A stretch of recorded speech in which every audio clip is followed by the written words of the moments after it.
my journey to Christian anarchism kind of started with pacifism, because I became convinced of that first, and I think I kind of came the theological route, like um, where my understanding from listening to your show is that you've come more from the political realm. You were pretty inundated in politics, and yours was one of the first stories, because I really struggled, because I'm like, well, if I'm nonviolent, how do I support the state? But at the same time, um, kind of getting rid of the state just seemed nuts to me. Like that you just can't do that. So your show was the first show that I heard somebody who had an almost identical testimony of just coming to 2016 with President Trump and all that stuff that was going on. And so I was just amazed that we kind of had the same story, even though we kind of came from different perspectives. And you're toying with pacifism, or maybe you are a pacifist, but you kind of came pacifist through anarchism. So I'd love for you to maybe kind of just briefly tell your story, because I know people can go and get a fuller story on your podcast, but just kind of explain how you came to your position, and how that kind of intersects with nonviolence. Well, first time I ever voted was with George W. Bush in his first election, and I was a party line voter for until the Trump year, until Trump was nominated, and I couldn't get on board with that guy. So I started seeking out a third party candidate, libertarian circles, and I couldn't get on board with Gary Johnson. So I ended up voting for Darrell Castle from the Constitution Party, and that was the last time I ever voted. Um, During all that time that I was seeking out a third party, I was involved with these libertarian groups, and I run into anarchists in these groups. And I was like you, I thought they were nuts. They had a lot of great things to say, but it didn't make any sense to me. But if you could find one that wasn't totally snarky, because anarchists tend to be pretty snarky anyway, and then just have a conversation with them, it started making a lot of sense. The individualism side of it really connected with me, because even back to my collectivist days, I had a sense of individualism. How I always wanted to concentrate on the individual, and that's what drew me to anarchy. But once I was able to study anarchy, and I was like, man, this really lines up with my faith too. It makes more sense to me to be an anarchist. And the more I studied the early church, I believe they were all anarchists. Because if you read the stuff that they were talking about, they had no desire to involve themselves with the state. They were very Jesus centric, and they followed only Jesus. They didn't have any interest in being involved with it.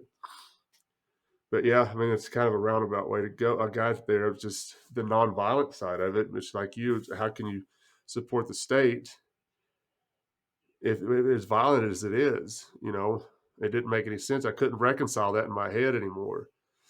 And it just all kind of came together. I didn't like turn into an immediate anarchist either. It took me uh, probably a couple more years after the Trump election to kind of really latch on to it, because I knew I didn't want to vote anymore, but I didn't know how to go about it. I thought, because when I first moved to Memphis, I was going to, back in 2018, one of the first things I did is I registered to vote, and I was going to seek out some libertarian groups to try and help them get some politicians elected and stuff. But I don't know, man. I just woke up one day and it was it.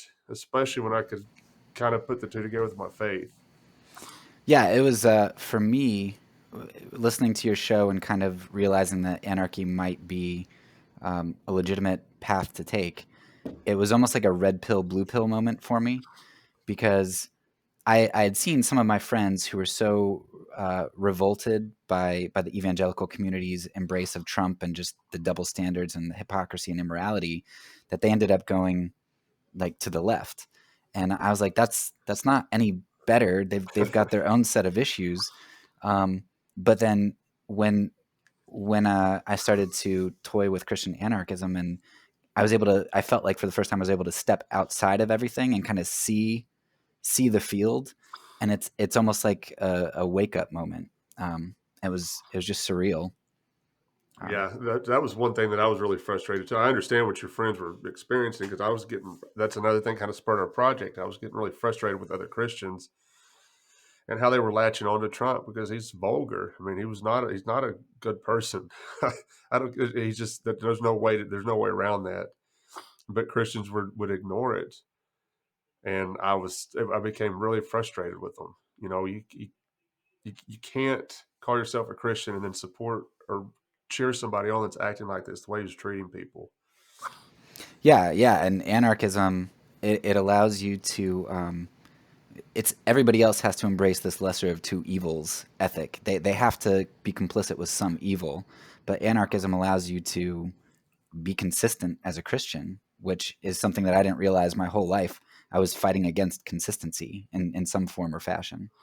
Right. So It's people, the folks I just got done talking to, they brought something up, and it's people will l- lose their principles. They will compromise so much just because they're afraid of the other team.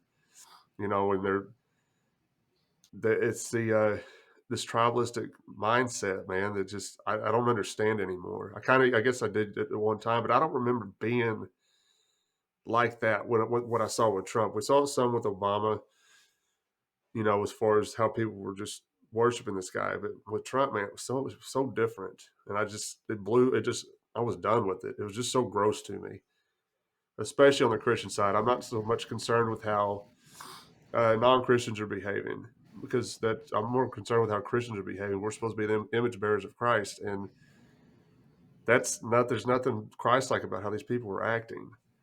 yeah, It got pretty disgusting.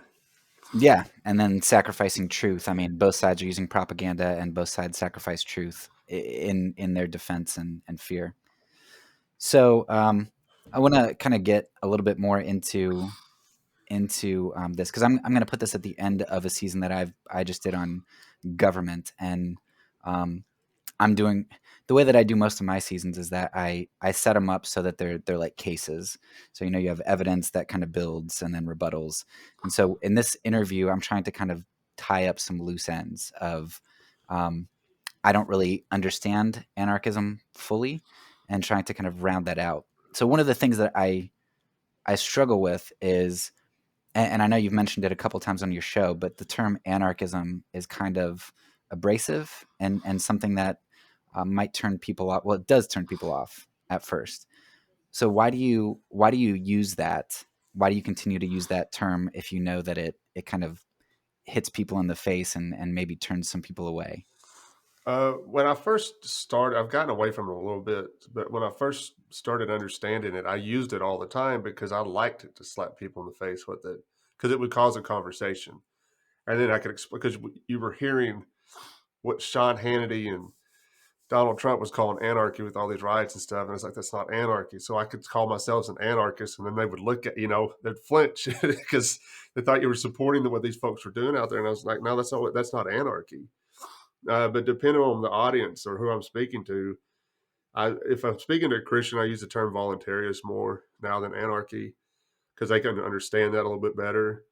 If I'm talking to a non-Christian, I'll use anarchy or I interchange them. And it's funny, I've almost with everything going, there's just a lot going on with a bunch of anarchists right now that's been really frustrating for me. And I've been toying with the idea of just dropping the label altogether and just calling myself a Christian because I didn't become an anarchist before I was a Christian. I was already a Christian. I became an anarchist because I'm a Christian, and they should be synonymous with each other, the two words, but they're not sometimes. And it's just I'm getting really irritated with a bunch of Christians or not Christians and Christian anarchists too because they're reverting back to statism and it dilutes the message and it just confuses the situation. But I'm gonna hold on to it for now.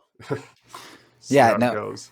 I get that because if you say Christian, then rather than kind of picturing Christ, a lot of people picture the mainstream Christians that they see in the media, um, who are supposedly emulating Christ. But like you said, when you go back to the early church, it looks so different than Right. um, than what you're seeing in our culture for sure. Absolutely.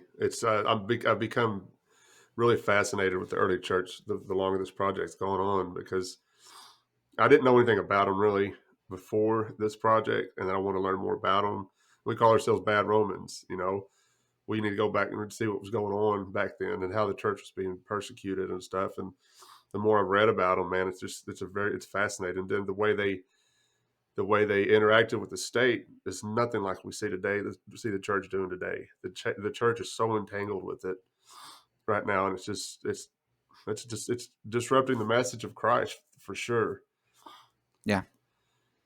So I think one of the biggest issues that people tend to have, like when they hear anarchism, they have all of these stereotypes. But beyond this, if you can get past the stereotypes of people throwing Molotov cocktails and that kind of stuff, I think the next stereotype that people have is that, okay, well, what happens if you get your way? And and I think the image that I would have in my mind would be, if you remember Hurricane Katrina, you've got Uh, the Superdome. That seems like anarchy to me. You've got, I don't know, 50,000, 100,000 people in that Superdome.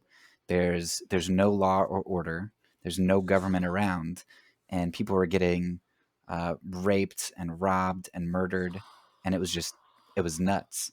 yeah, So why would somebody want to embrace anarchy if that's what anarchy is without law and order? I think if folks hadn't become so reliant on the state, we wouldn't have seen that happen. What happened after Hurricane Katrina? Because if we were working with the voluntary as a voluntary society, we would already have things in place for a catastrophe like that, you know. And uh, I just don't think that we would see that. Now I understand that it's a scary concept without having the police, and but we could still have all of that. I don't know if you've ever read, you know who Robert Murphy is. No. He's got a book called Chaos Theory, and it's basically what a libertarian society would look like, or voluntary society would look like, and how all that would work. You know, we would still have a police force, a fire department, and medical services, all this stuff. It would be privatized. It wouldn't be funded through stolen funds. You see what I'm saying? They would be more accountable to us if it was privatized. I know it sounds like a leap. I mean, I get it. It's not something that we're gonna seek happen overnight. But I do believe that the state can't sustain itself at the rate it's going, and we need to be prepared for that. We need to be ready for that to happen, because it's going to happen. I don't know when. We may not see it in our lifetime. I don't. I've also believed that I won't ever see a full or an anarchist society on a grand scale in my lifetime. But I think it's something we can start working towards for our children and their children and stuff, because the state's not always going to be there, Yeah. and there's always going to be bad people. I mean, I understand that. I still understand that argument, but they wouldn't be able to marshal the tools and the money like the state has. You know, we're putting all these bad people in office, and they're stealing all these taking all these stolen funds and using it to kill people. If they you know, they always talk about welfare. If they wanted to do that, if they were actually doing that, I'd probably be more cool with it. But they're not. They're taking that money and they're using it to murder people. The state is way more chaotic than what we saw on after Hurricane Katrina. Yeah, so a bad day at the Superdome would be a good day in Afghanistan for an Afghani, Right. because you have a couple people die in the Superdome, but in Afghanistan, you've got a lot of people dying and disorder and stuff that we create in part, at least. Yeah, I mean, if you ever look at the situation in Yemen, it's awful, man. It breaks my heart, and it's all at the hands of our government. I mean, there's no way around that. That wouldn't be happening if in an anarchist society. Yeah. So, um, yeah, as you can probably tell, I didn't know about chaos theory. My reading has not extended into the Christian anarchism realm yet. I've been just looking at government and theology to this point. So that's my next. There's a book called Anarchism by Christopoulos or something like that. I don't know. I'm not Okay, familiar. all right. Well, that's the next one on my list. But so out of I know that you're a Christian anarchist, but I'm sure if you're like me, like I'm committed to nonviolence, but there are some days or moments or things that I see. Like there's a video the other day about a girl, 11-year-old girl who's going to get kidnapped, and she fought back and got away. And I was like, man, if I had an 11-year-old and she had access to a baseball bat or a knife or something, I 100% would want her to use that and get away.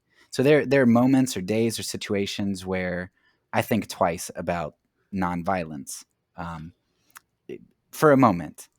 What what's like the one or two arguments that gives you the most pause in regard to anarchism? If it was going to convince you that anarchism wasn't correct, what might persuade you away from it, or what are the most convincing arguments? I don't know that I have any anymore. When I first started, there were some, just like the stuff you mentioned. But Okay, the long, what would for somebody else? What do you think the one or two biggest ones? well, okay, I hear this all the time. If in a society where there's no kind of structure or government structure, they're going to use it. They viewed it as like, if you ever seen Mad Max, Yeah, something like that. Somebody's going to take over at some point. I understand that argument, but I just don't think it's true, because it's in everybody's best interest to live peacefully with each other. But there's still always going to be bad people, no matter if we have a government or not. I just don't see there's any way around it at this point, because I just believe it's a better situation than what we're in right now.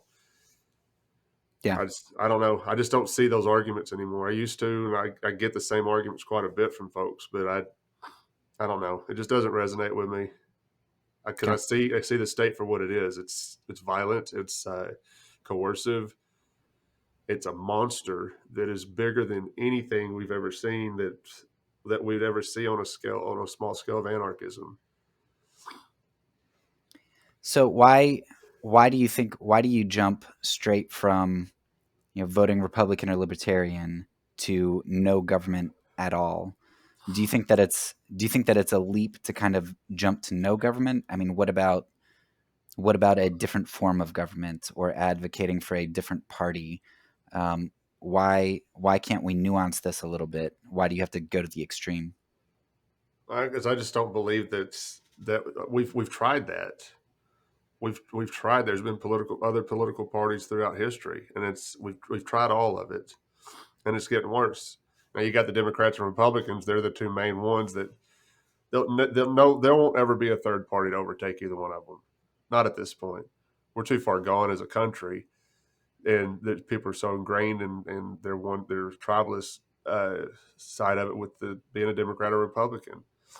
You know, it's like Scott Horton told me. He said, because I had this question come up quite a bit too, and he said the best thing we can hope for is a libertarian presidential candidate is a good speaking tour, like Harry Brown back in the day, and he said, and like with Ron Paul.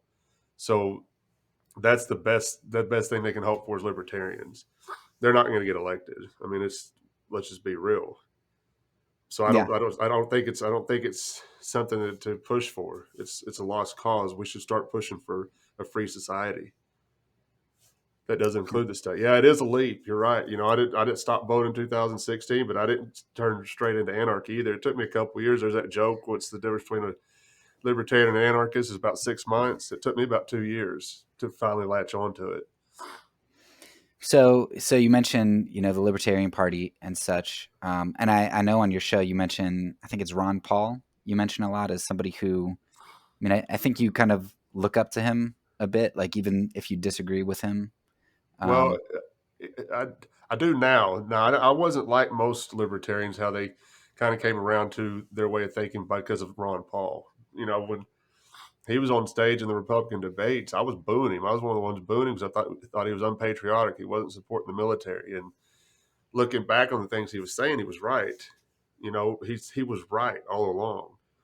He called what he talked about blowback. The blowback like we saw on 9/11. That's because we've been attacking these countries for decades.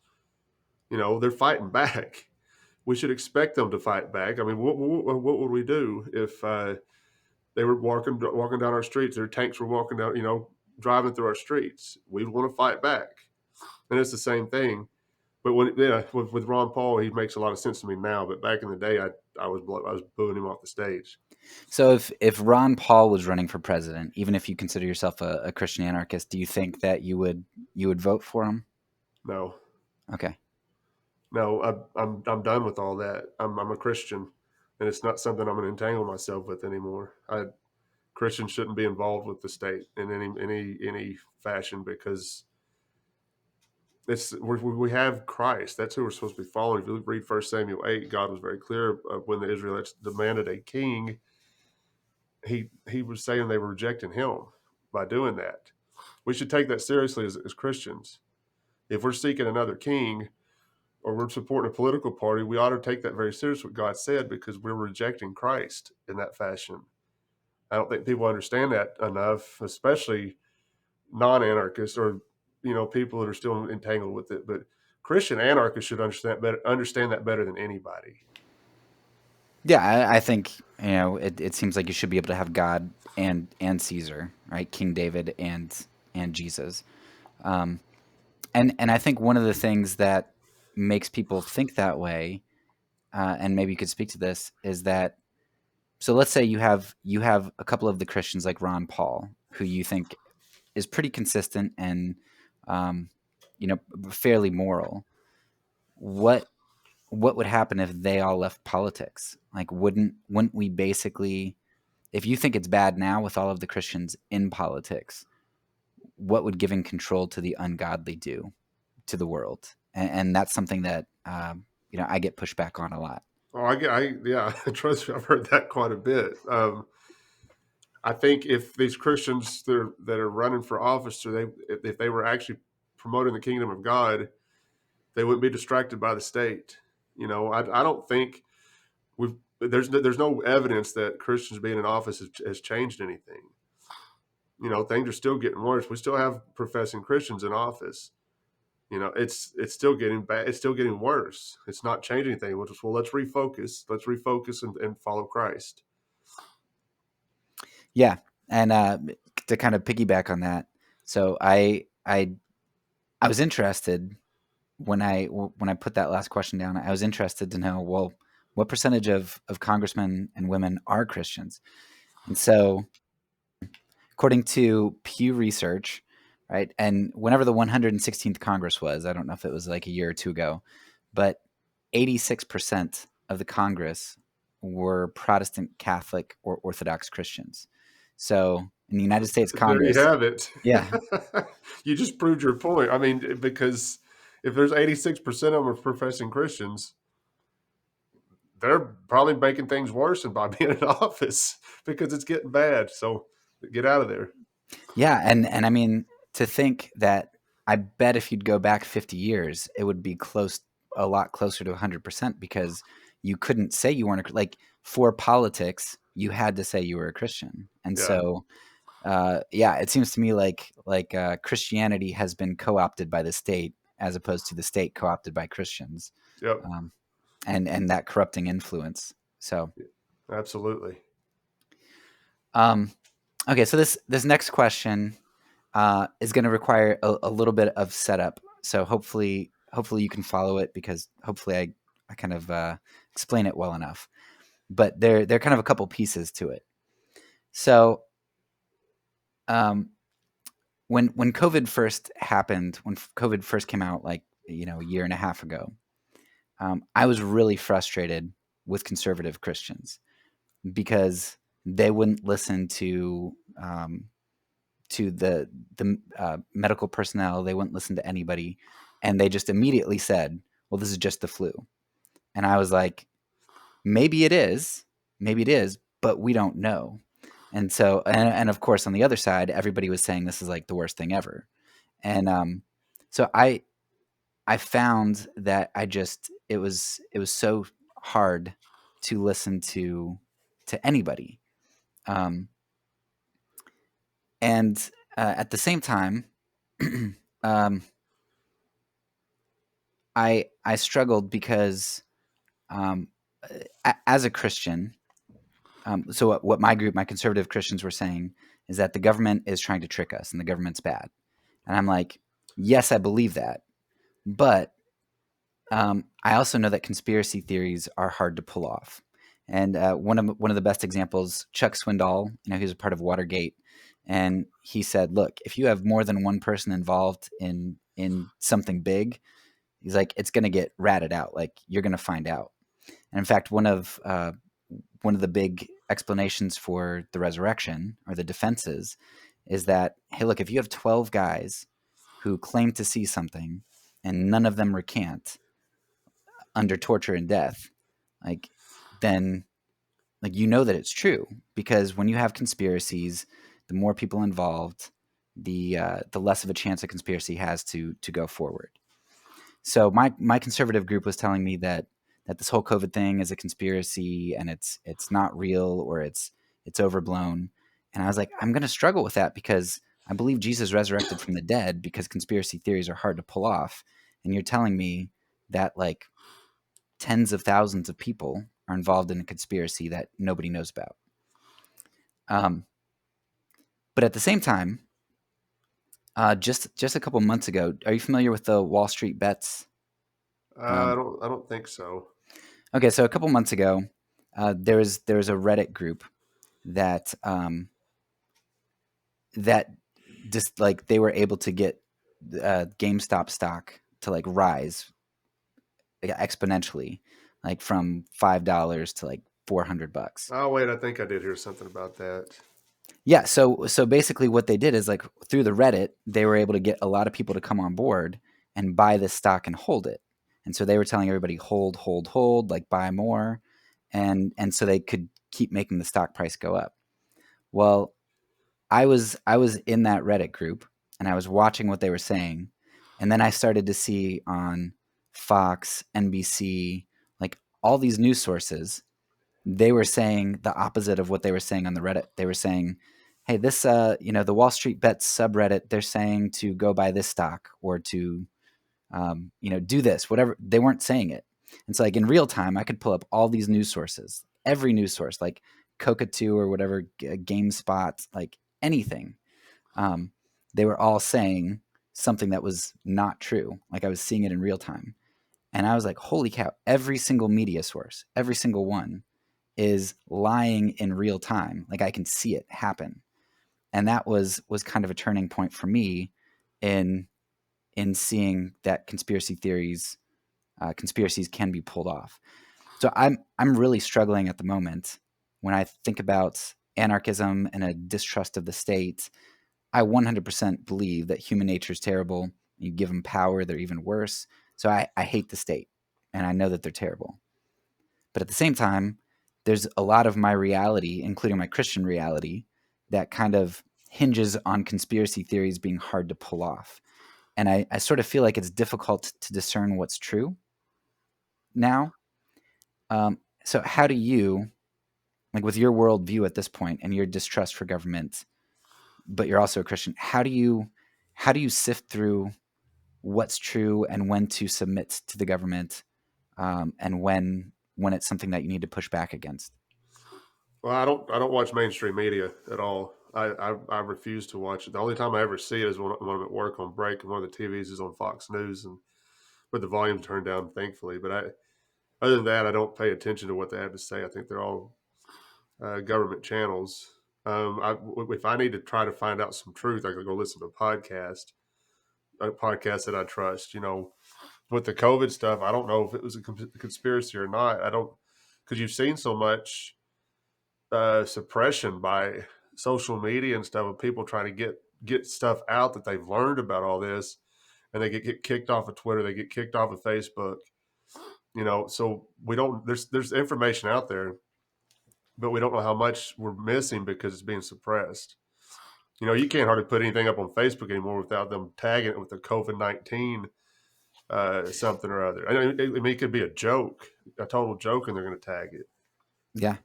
So I don't know. I mean, I just don't. I don't follow mainstream media, but I will check out some podcasts that I know are covering this stuff and get my information from them. I've learned a ton about listening, just listening to podcasts.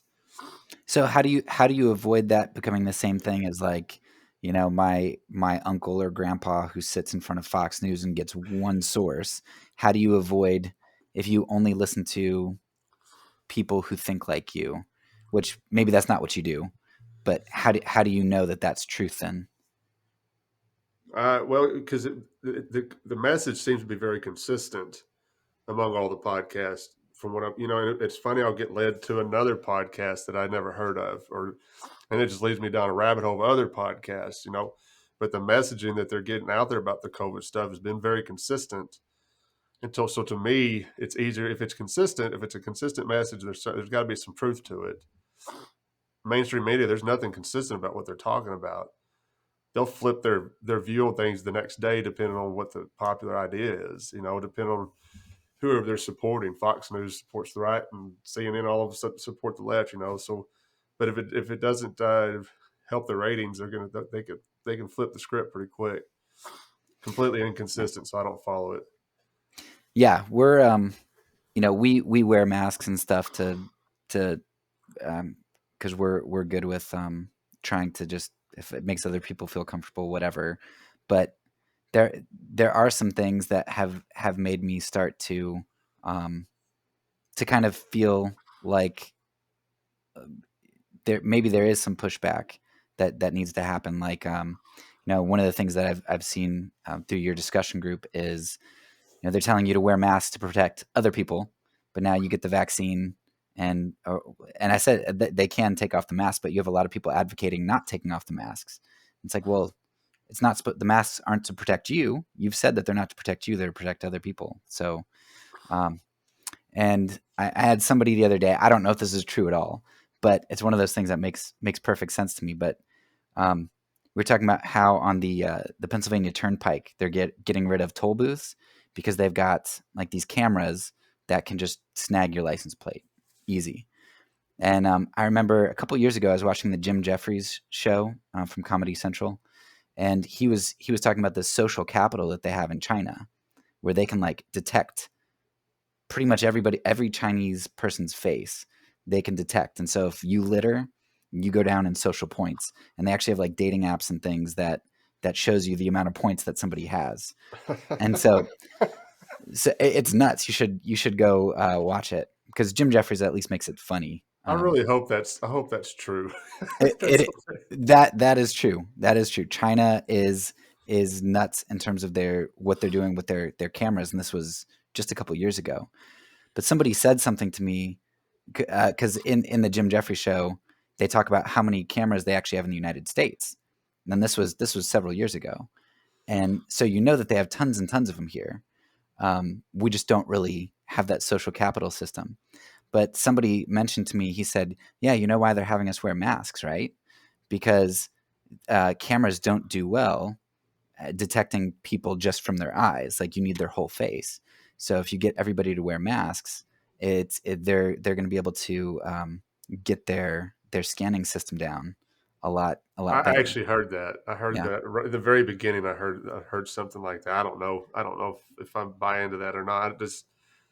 It wouldn't surprise me though. I mean, if it was going on, Yeah. Well, I that's the would. thing. Knowing what's going on in China, it's like it makes perfect sense. Yeah, yeah. And That, and go ahead. and that's what's hard for me to discern is that I think COVID is real. I think it has a significant impact. I think it's worse than the flu. I think masks probably do help to prevent some of the spread. I think vaccines probably are more helpful than harmful. But I also know that the government uses those kinds of things to do terrible stuff, and Yeah. that's what's so hard for me knowing where to push back and where not to. Well, the mask situation. I've had to push back on it because it's not an option for me.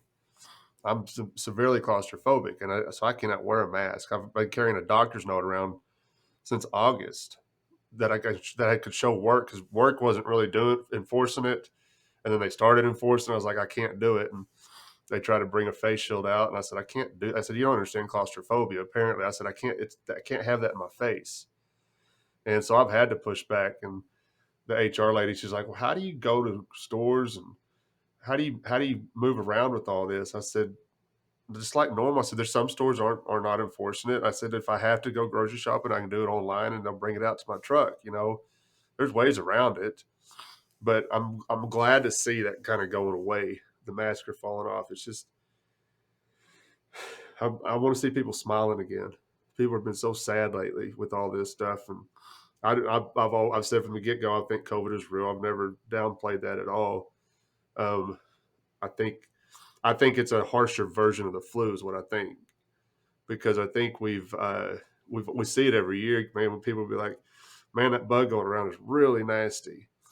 Yeah, and so we see it all the time. So I just the hysteria behind it is what gave me pause. That's why I was like, "There's something wrong here." But uh, now they're trying to enforce these vaccines and stuff, force those on people. Going to limit your travel if you don't get a vaccine. Come on. I mean, there used to be a time in this country where people would say, "You can't do that. This is America." You don't hear it anymore. People are just so compliant to the state now. It's sad. It's sad to see.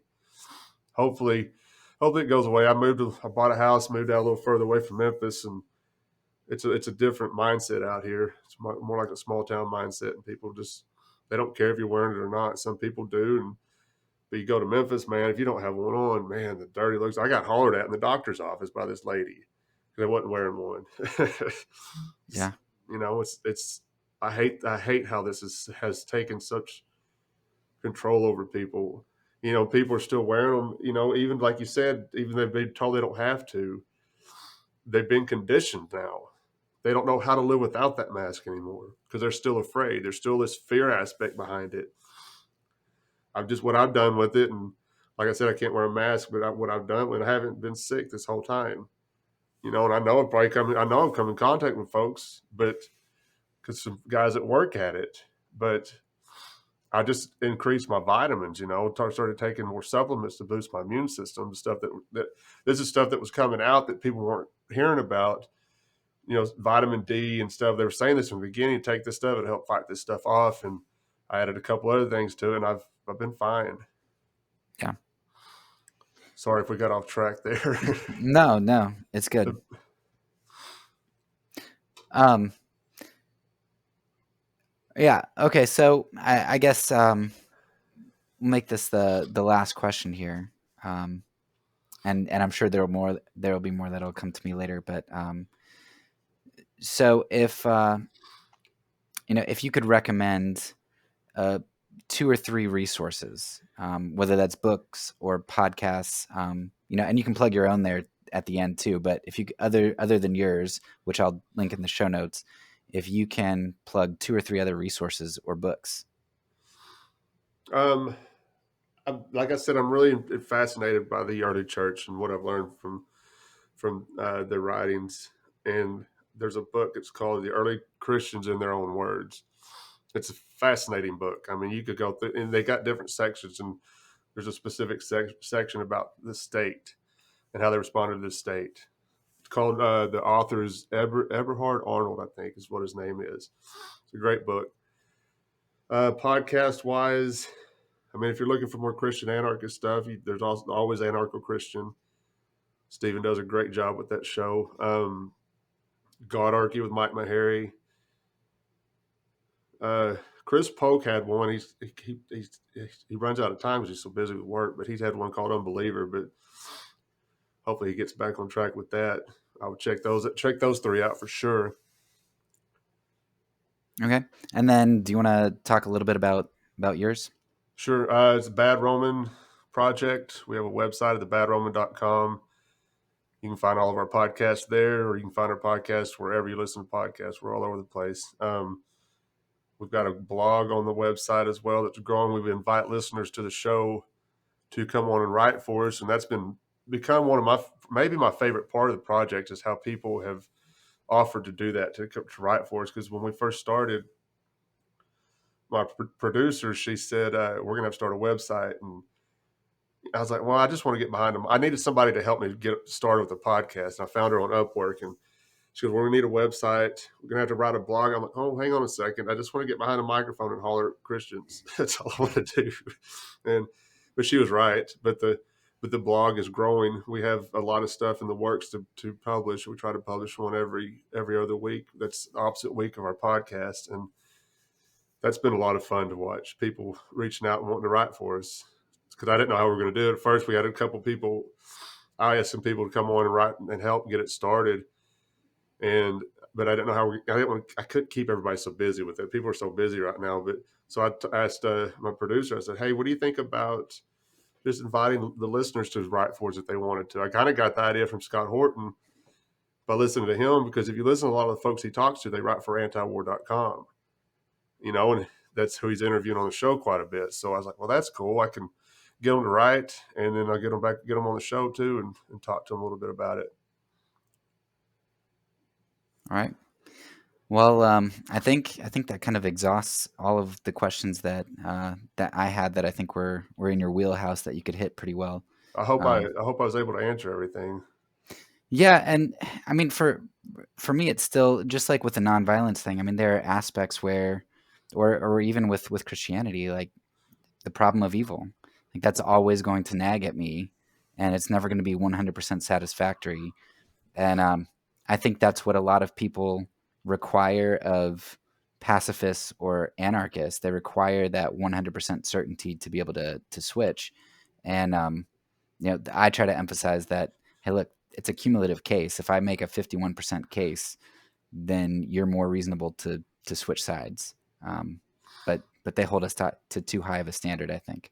Yeah, I think so too. Pacifism. It took me a while to get to that, because, but when it was explained to me, I don't know if you're familiar with Brooks and KV. Mhm. You probably heard Abby Kleckner on our show. They both said something. If you talk to pacifists, they use a lot of the same language, and they talk about how you're actively working towards peace. And once it was explained to me like that, because I had this image of a pacifist just sitting around not doing anything, hoping things get better. No, actively working towards peace. They're actually doing more work than people that are trying to keep the violent side of it. And I understand the arguments against for self defense and stuff too. I get it. I just there's got to be a Right? better way than, because it always jumps to trying to kill somebody. And that's another Yeah. thing about the early church that was universal among them, was that they were all pacifists. It was universal among them about being no need for the state. It was universal. There was no qualms. They may have had some discussions about it like we do, but man, it was almost 100%, if not Yeah. 100%. And I know you've said it a couple times, but I'll emphasize it again that the early church was the tipping point for me for nonviolence because I when I started to research the theological aspect, it really is hard because when you look at the Old Testament, there's a lot of explaining to do there. Yeah, But and in the New Testament, it's like, well, I mean, the Sermon on the Mount, you can, yeah, there's some work that you need to do on top of the purely theological to kind of flesh things out. And I started to read some books by, about moral violence, where you have soldiers who come out and they talk about how they just have struggled with the violence that they've done. And so hearing testimonies, anecdotal testimonies, hearing research about how nonviolent action is statistically far more effective than violent action. So all of that stuff, it was great. But I was like, yeah, but if it's not a part of the church, if it's not really what Jesus meant, then as a Christian, that's not for me. right. But you go and look at the early church, and I didn't think you'd find anything. Like, what are they going to talk about that for? And it's just all over the place, Yeah, all over. there's a lot, and it's something I'm trying to get into myself. And work's starting to slow down, but I really want to do a pretty deep study on the early church and write something up on it and see how that goes. Yeah. Well, thank you so much for taking your time, and because I know you have to get up early, and so thanks for keeping this appointment, even though your schedule's changed. Yeah, man, I had a lot of fun. I really appreciate you having me on. Yeah, thank you.